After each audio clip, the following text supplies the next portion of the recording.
Je vois les gens en train de vous raconter beaucoup de bêtises. D'abord, je vais lire ça rapidement pour vous parce que j'ai déjà touché ça et puis on nous évolue.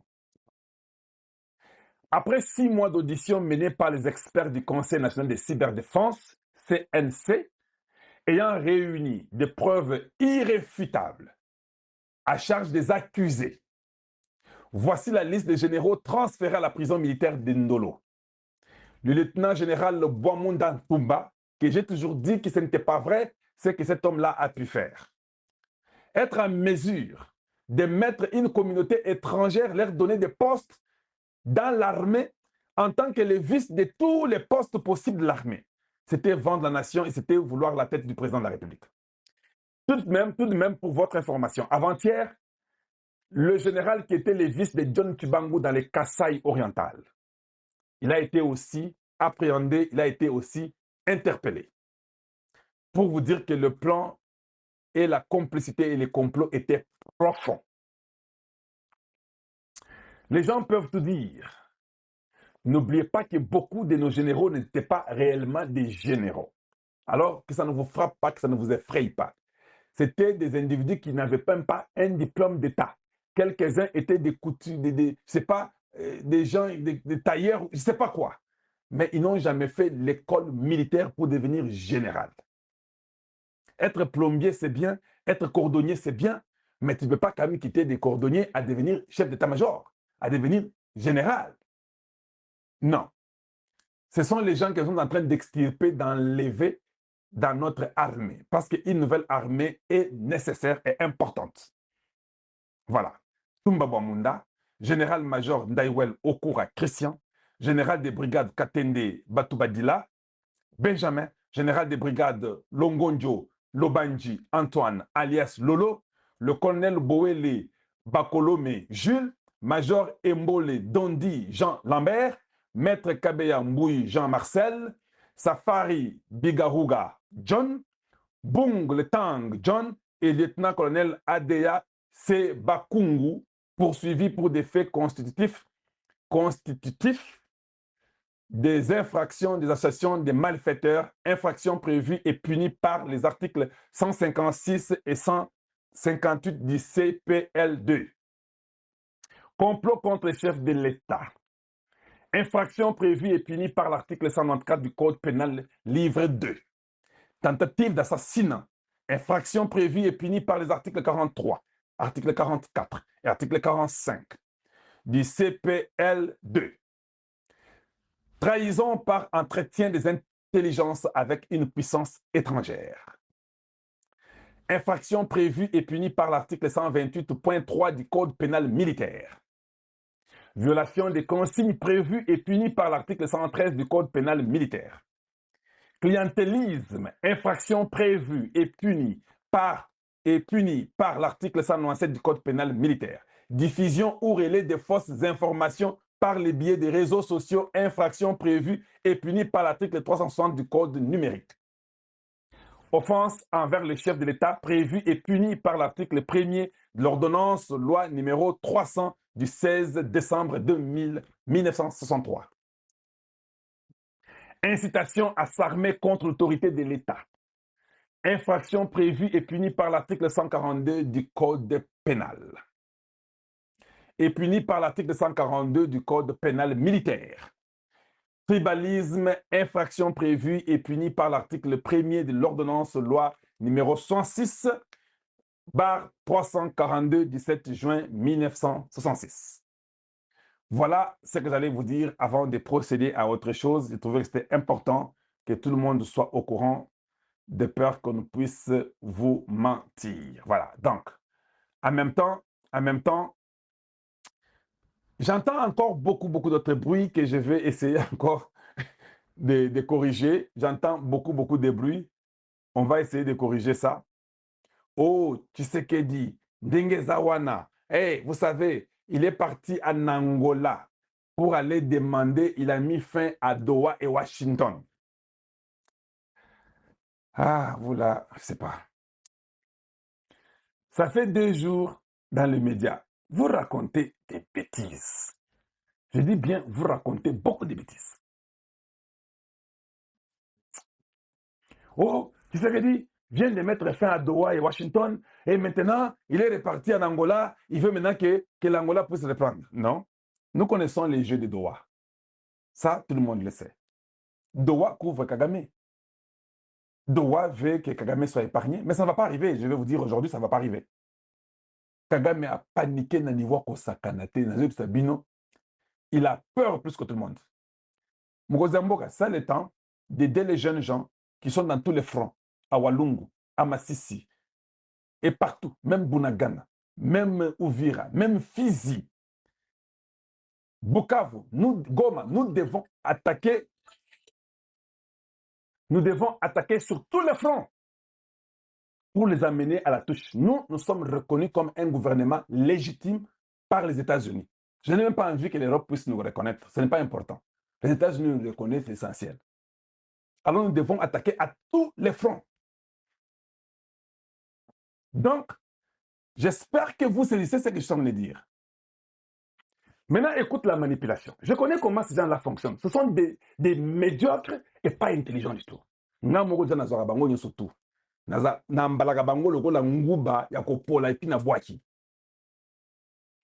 Tshisekedi est parti en Angola pour aller demander à Lorenzo de venir intervenir. Il a jeté Doha et Washington. Vous êtes malade ou quoi? Tshisekedi ne pourra jamais abandonner Washington. Toyokani ne pas abandonner Washington. Washington sait que Tshisekedi est avec eux. Alors pourquoi vous embrouillez? Vous avez peur? Bolenga. Doha peut jouer son jeu. Le Burundi peut être là dénoncé. Mais Doha a joué double jeu. Il s'est dit, ce qui est Simbi Kotoyo Nazana Bango, c'est Simbi Kotoyo Nazana Bango. Mais en réalité, Doha sait que le Congo est mieux placé que le Rwanda.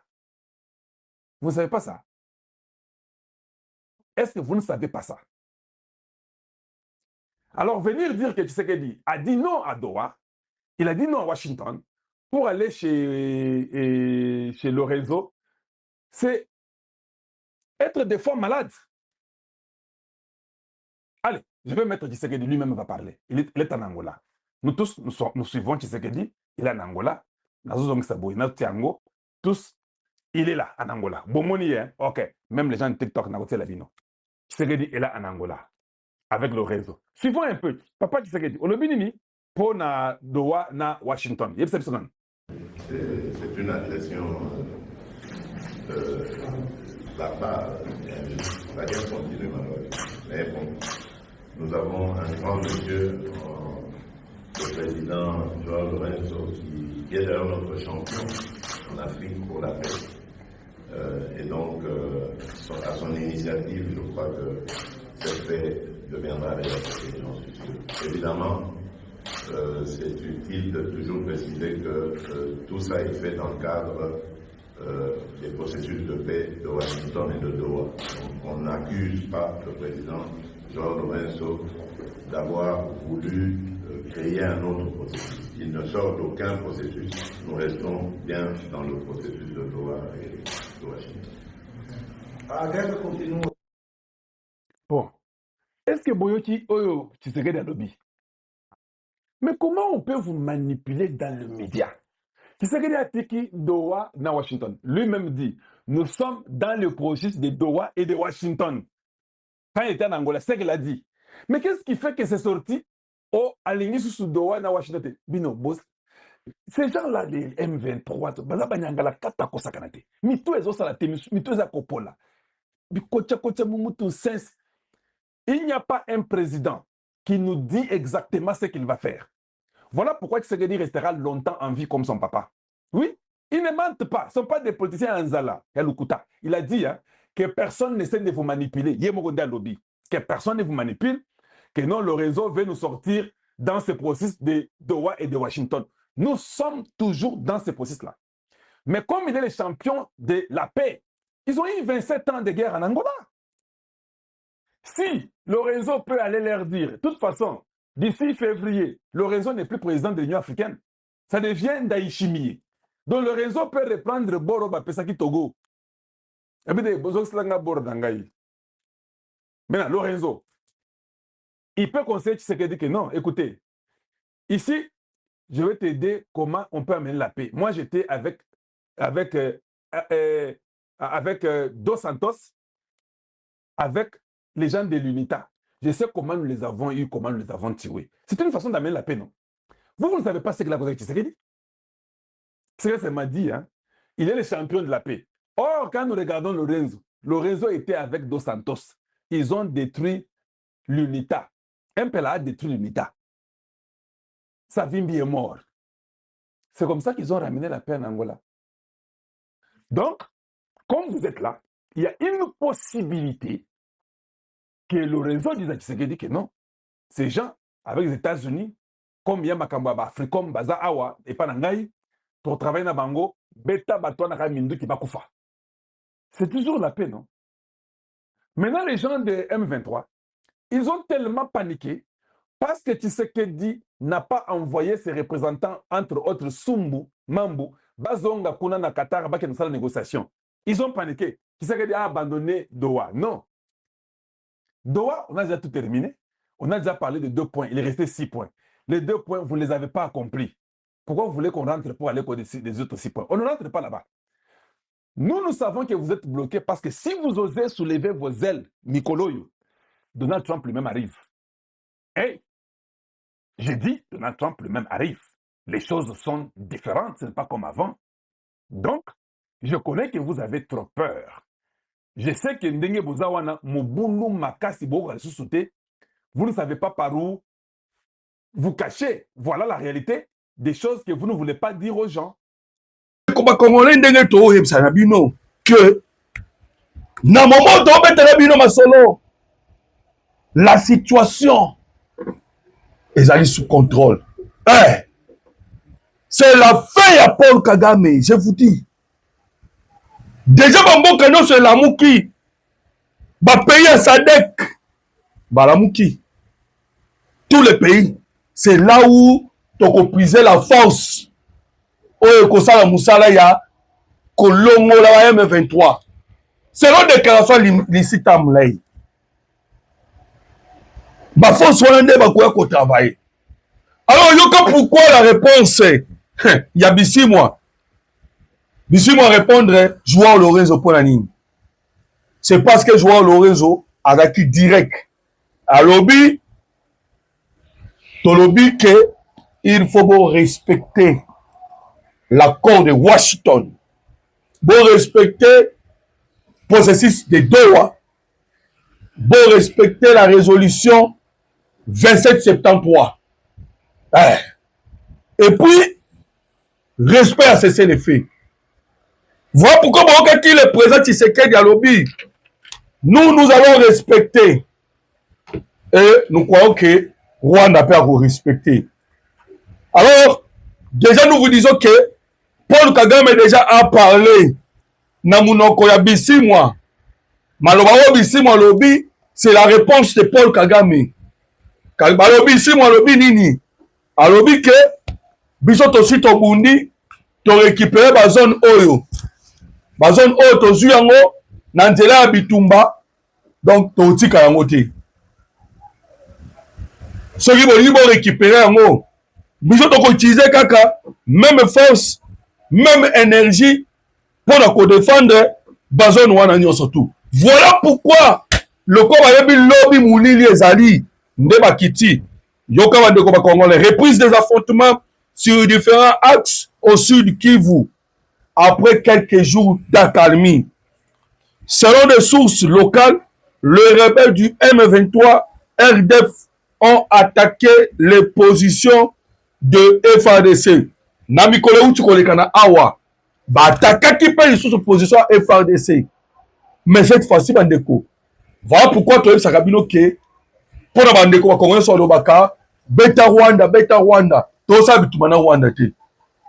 Pour moi, tout ça bitumande avec la France. C'est la France. Pourquoi? Parce que bah armes bah M23 va utiliser et surtout les systèmes et la technologie utilisés par le M23 majorité à système wane ou tande wapi ils ont ou tabandeko ba Congolais na France. Et ali France nde azali ko armée. Ba ennemi à M23, ba ennemi. C'est la France. Alors, on constate que certainement qui sont en difficulté, Babandi Bitumba. Bayebi que les 12 000 hommes au Bakoti, baza très dangereux. 12 000 au Bakoti. Au Baouti Tanzanie. Et surtout l'Angola qui est en train de se préparer. Zambie peut se préparer. Badeko Congolais. Trouble. Bisi moi lo bamabe. Nanga lo batmabe. Sultan Ima Kenga lo bamabe. Awa suko secrétaire na bango. Benjamin Paleling. Si restaurer l'autorité de l'État signifie protection des personnes et leurs biens, rétablir l'ordre public, la sécurité des populations garantie, alors il y a effectivité de l'autorité de l'État dans les territoires libérés par l'AFC M23. Cela consacre notre légitimité. Alors, Baye déjà, rétablir l'autorité de l'État. Na parti wana, donc c'est inutile. Bandeko, ils sont au courant. Ils sont au courant que Mabezoye la bango.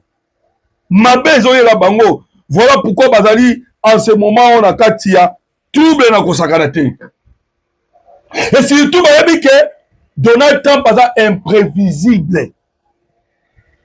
Trump est imprévisible à cause qu'on bête à bango à tout moment. Et vous savez que dans une réunion, Donald Trump a tellement ça qui John Ratcliffe. John Ratcliffe, c'est qui? C'est le numéro 1 à SIA. Peut avoir posé une question à Tonina John Wana. Est-ce que au Koyi une position où les renseignements il y a entre la République démocratique du Congo et le Rwanda? Et ça déjà un niveau ni. Alors vous comprenez cette question-là? Et ça dit question mon co, eux comme même avec beaucoup de curiosité. C'est pour savoir que moment où tu es à Masolo, s'il y a américain, ils allaient d'ailleurs pour ça là-bas, étude, enquête, position quand n'est pas mon qui va bêtir Maduro. Bêtir Maduro, c'était une opération aux qui préparée pendant un longtemps. C'est ainsi que le monde Kagame a commis un trouble. A que na ba église a kanga ba église mabe. A que ne ko attaquer ba famille. Même tout en ce moment, Kagame est en train d'éliminer tout le monde. Pourquoi éliminer? Ayebite ngongani ni bakobeta bango. Ngonga bakobeta bango ezali déjà. Alors bandeko article moko bimi watoko baka surtout pour na Kagame et Museveni. Les États-Unis d'Amérique sont informés sur le complot d'assassinat de son président par les deux présidents africains. Là, on parle du Rwanda et de l'Ouganda, qui ont une relation très étroite avec un membre du parti des démocrates. Par ricochet, l'armée américaine a se préparé déjà pour un assaut. Ça, c'est maintenant les États-Unis d'Amérique qui est en train de préparer un assaut au Rwanda et à l'Ouganda. Deux pays seront la porte d'entrée, la RDC et l'Angola. Un dossier à suivre la semaine prochaine. Boyebi que complot au Basala, États-Unis d'Amérique, Rwanda, Ouganda, Qatar et démocrates. Et Donald Trump est en train de leur embryer. Trump azali ko embryer bango bandeko ba Congolais. Voilà pourquoi ils sont en train de préparer. Bao lukandenge nini bakoki ko écarter Donald Trump.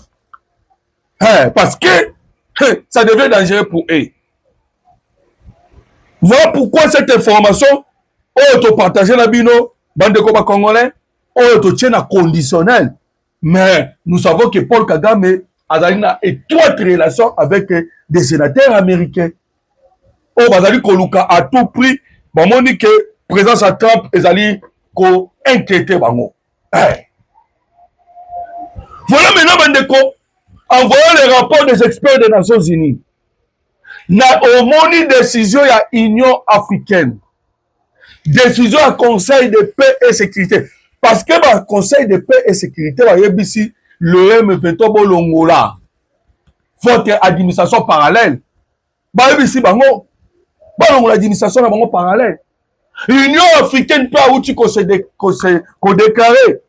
L'Union africaine a le le Rwanda doit retirer ses militaires en RDC. Et le M23 doit démanteler son administration parallèle.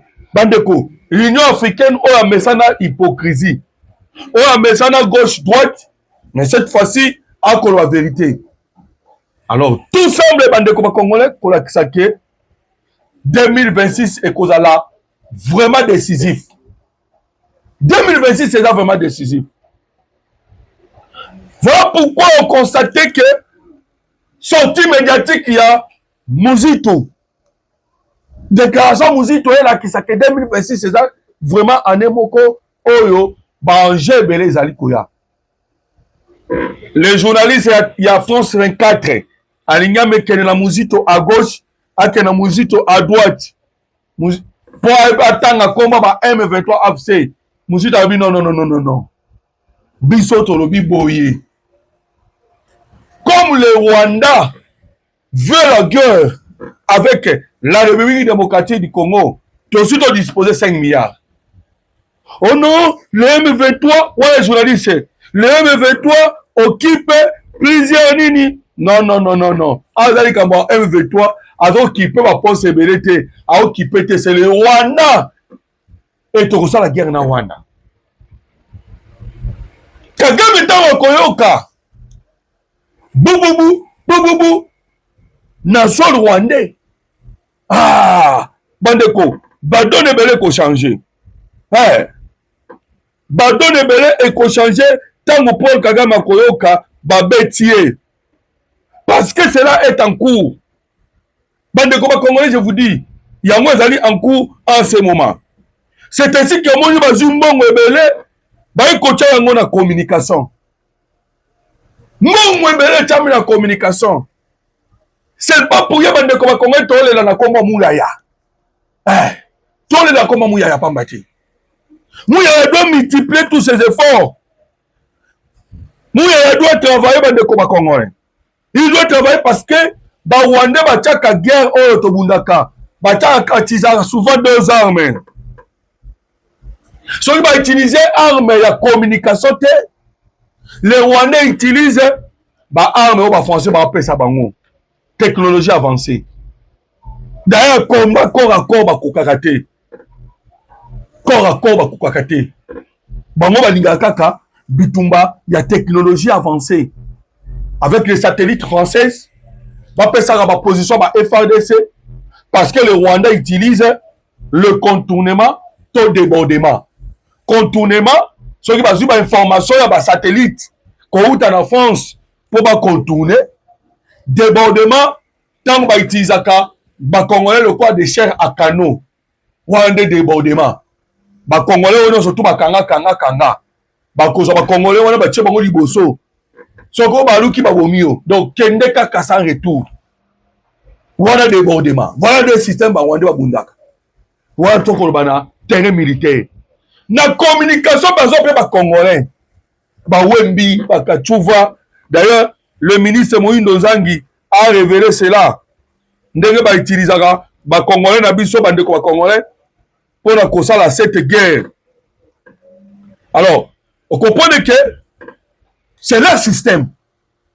Système basala yangoana. Alors, voilà pourquoi tout ça a multiplié par effort. Ouais, donc on a la communication. Il doit multiplier les efforts. Ou soit il doit démissionner. Parce que moment comme moment Mokoboye, ça passe sous sa casse. Le Rwanda est en train de travailler pour sa survie. Et survie à Rwanda, c'est le Kivu. Oui, mais dans la négociation, c'est ça dans Rwanda. À un moment, on a bloqué qui? Alors, délégation à la République démocratique du Congo et le Biboy. Le quoi on a bloqué, tout ça la nini, tout on a Casimir. Mille autres kocha et permettre de sortir dans FDLR. Parce que le Rwanda a peur de FDLR. Comme le Rwanda, vous avez peur de FDLR. Laissez maintenant les FDLR dans la République démocratique du Congo nous allons construire le mur. Selon la proposition de Mouzitou. Bandeko, je vous dis que ça allait toller na Rwanda. Na Rwanda, babandi kolela. Oh non. Kinshasa, c'est à 2000 km. Vous ne savez pas ce qui se passe à Kivu. Les Rwandais sont liés avec le Congolais du Kivu. Puisque c'est de Kinshasa. Pas que mais vous êtes liés, mais vous marabango. C'est comme la Senko, il y a un bon bachole. Ndenge bo kaka ba lobaka erno surtout o ba soil fond ba kufa na Kinshasa mais ba tanga ba soil fond ba kufa na sa République démocratique.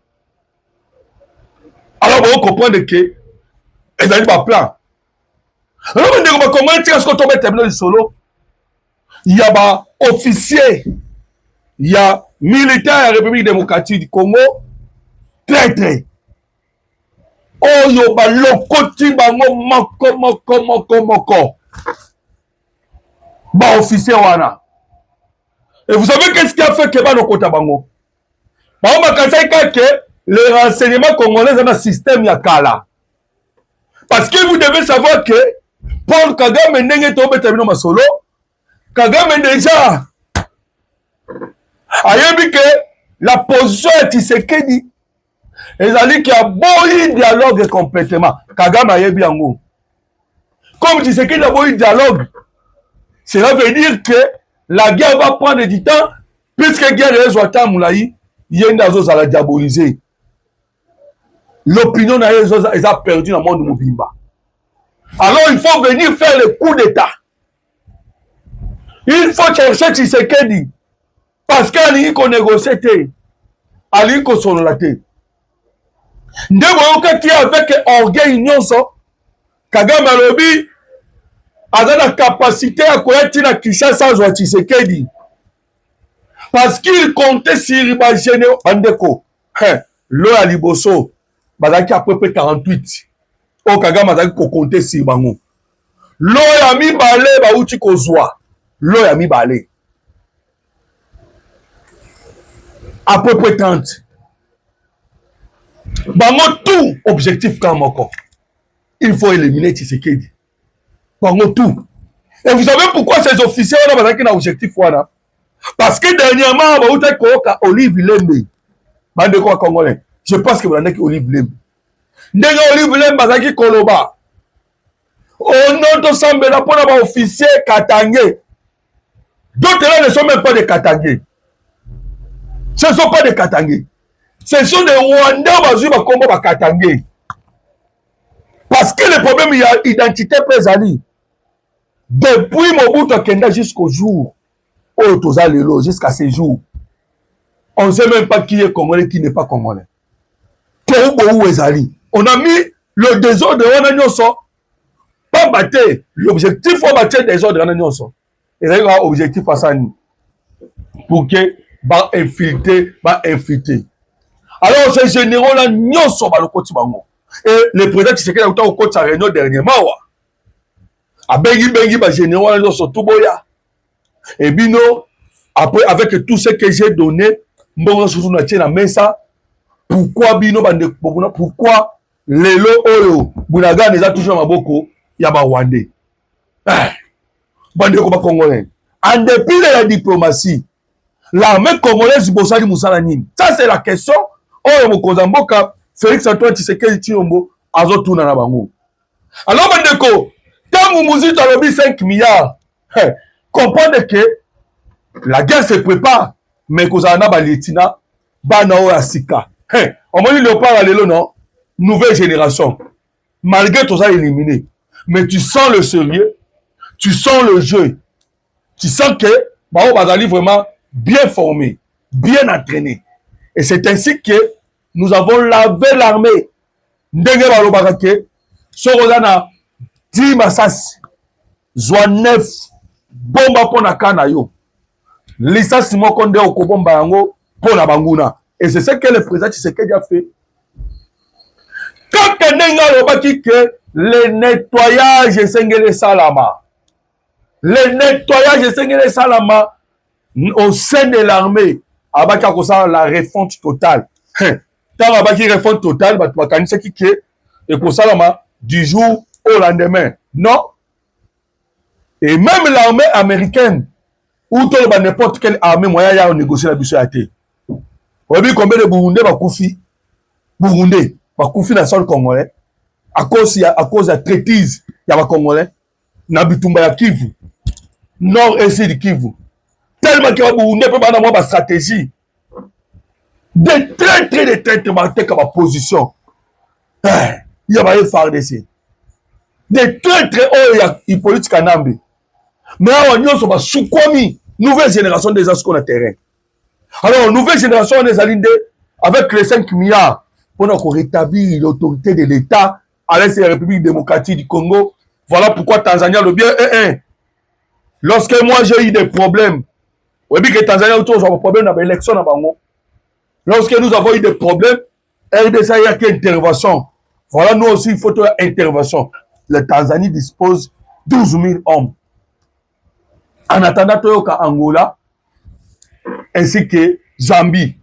Alors, comprenez déjà que Makambozo Kende, dans le sens, il y a qu'on mettre fin à la guerre où il y a 30 ans. Guerre où il victime, il y a une façon non son. Et tout allez Kende vers Yango bande ko congolais et Monisco lobby déjà perso banda Moussa naï. Force à Monisco. Na janvier oyo. Ça sait bien que cette fois-ci force wana Monisco est allé dirigé par qui? Par un américain. Bah on va vous pour le renseignement. Le lui va inviter au Tchole là non. Oh non, no moni hélicoptère à Monisco atambola pour la joie position na biso. Tant vas-y ma position na biso, malmo ko fa de ça ya beti biso. Voilà déclaration. Il y a baï quoi? Baï M23. Alors on Congolais pour comprendre que tout allez kende vers le rétablissement de la paix na sol congolais. Alors maton domingi na bino parce que vous allez qui ebele vous allez qui connaît biso en direct na chaîne na bino chaîne na biso.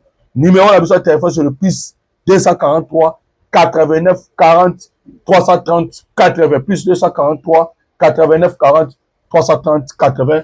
J'ai dit et je vous remercie.